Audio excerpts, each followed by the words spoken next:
XX se estaban dando una serie de cambios radicales sin precedentes y algunos querían aferrarse a las viejas tradiciones, mientras que otros pensaban que los cambios no se estaban dando lo suficientemente rápido. Estos movimientos entonces van a ser denominados las vanguardias de principios del siglo XX.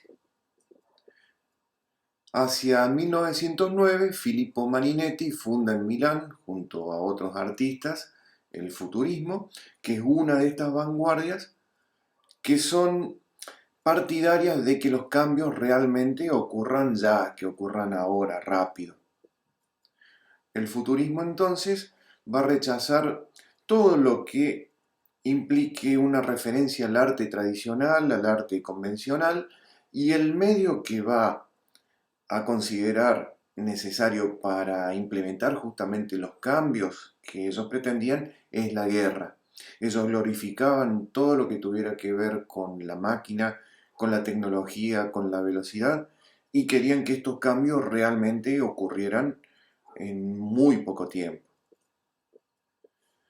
Marinetti va a publicar su manifiesto futurista en 1909 en un periódico francés que se llama Le Figaro. ¿Por qué en Francia, si el movimiento era originario de Italia? Porque París en ese momento era el centro del mundo artístico y Marinetti lo que quería era que todos miraran a lo que estaba ocurriendo en Italia. Estas son algunas ideas que Marinetti proclamó en su manifiesto. Como se ve, además de glorificar la guerra y la tecnología, despreciaban las mujeres, el saber académico y todo lo que tuviera un aire a ideas de libertad, ideas libertarias.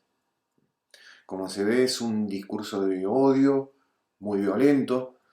Se podría decir que si los futuristas planteaban todo esto, eran como los haters de su época. Y además, atendiendo al punto número 10, queda claro que querían borrar con 2000 años de patrimonio artístico. Por eso es que dice que quieren destruir los museos, las bibliotecas, las academias de todo tipo. Está claro entonces que Marinetti y sus seguidores no eran demócratas, pero inspiraron un nuevo lenguaje gráfico. Marinetti quería liberarse de la tradición tipográfica justamente por estos principios que hemos enunciado, porque lo ataban al pasado y por eso es que va a atacar las reglas compositivas. Por eso es que toda esta composición que estamos viendo parece caótica. Y también va a utilizar distintos cuerpos tipográficos para sugerir el sonido de los poemas que escribía. Es decir, utilizaba algo así como una especie de onomatopeya. En este poema visual, por ejemplo, está representado un campo de batalla, una guerra. Las M son montañas, casi como que se pueden escuchar los disparos y los gritos. Ma, mon ami, pa, pa, pa, tum, tum, bum.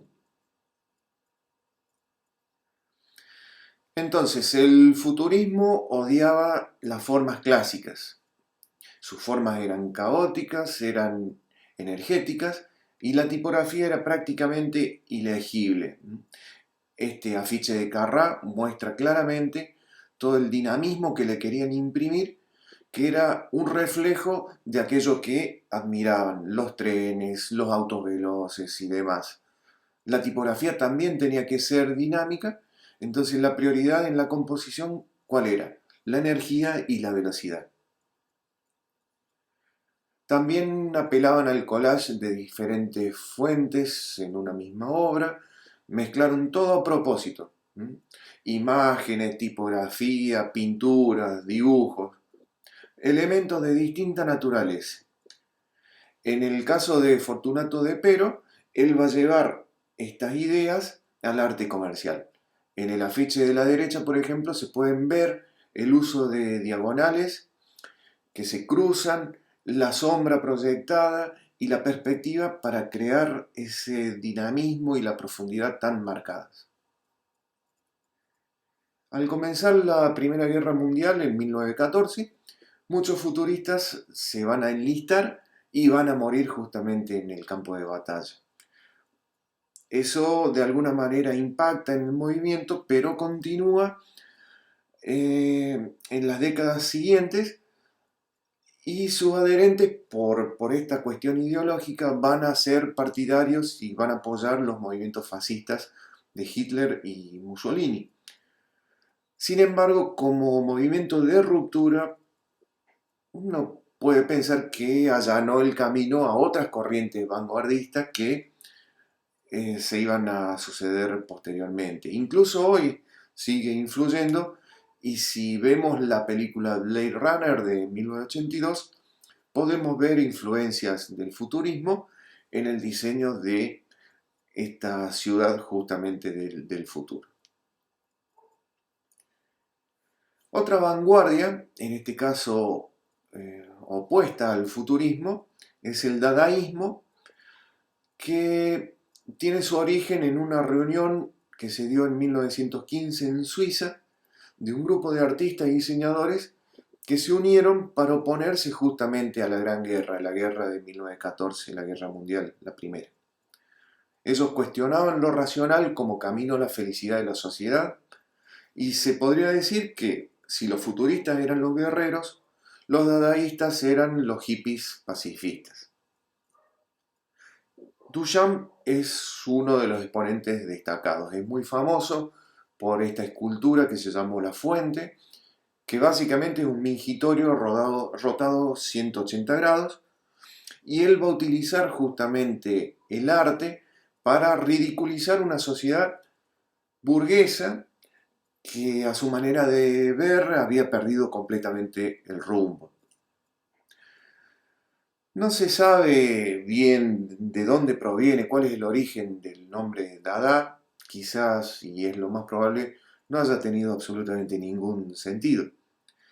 Lo que sí podemos ver, y es muy claro, el sentido, el sentimiento rebelde, antiarte, y que se manifiesta claramente en el juego tipográfico. Todo parece improvisado, azaroso, y lo que plantean justamente estos artistas y protodiseñadores es que toda convención puede ser cuestionada.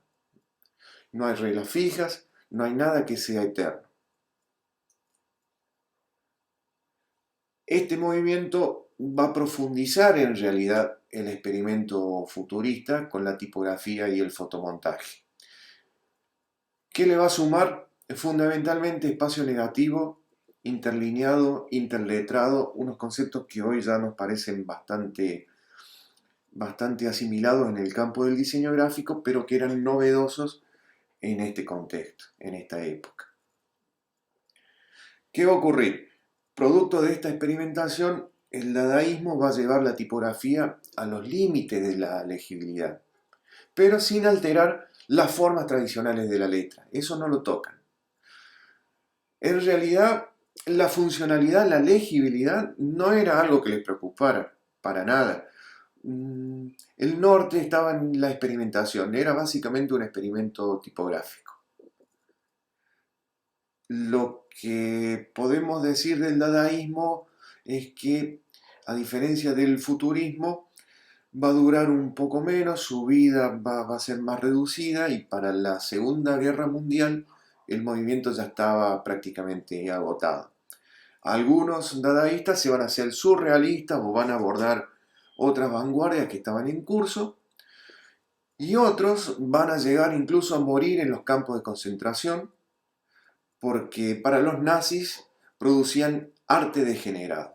Así lo calificaban, arte degenerado. En realidad, estos dos movimientos, estas dos vanguardias, tanto futurismo como dadaísmo, cambiaron la forma en que vemos la tipografía. Porque no solo era cuestión de elegir una fuente legible, sino que también era cuestión de llevarla a sus límites para probar que la tipografía también podía ser expresiva y dinámica.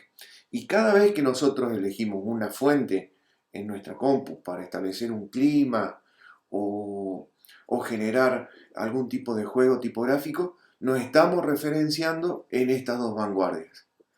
Un ejemplo claro es el de este diseñador que es contemporáneo, muy famoso, Stefan Sackmeister, y claramente se ve esta referencia a estas dos vanguardias en este afiche que estamos viendo a la derecha.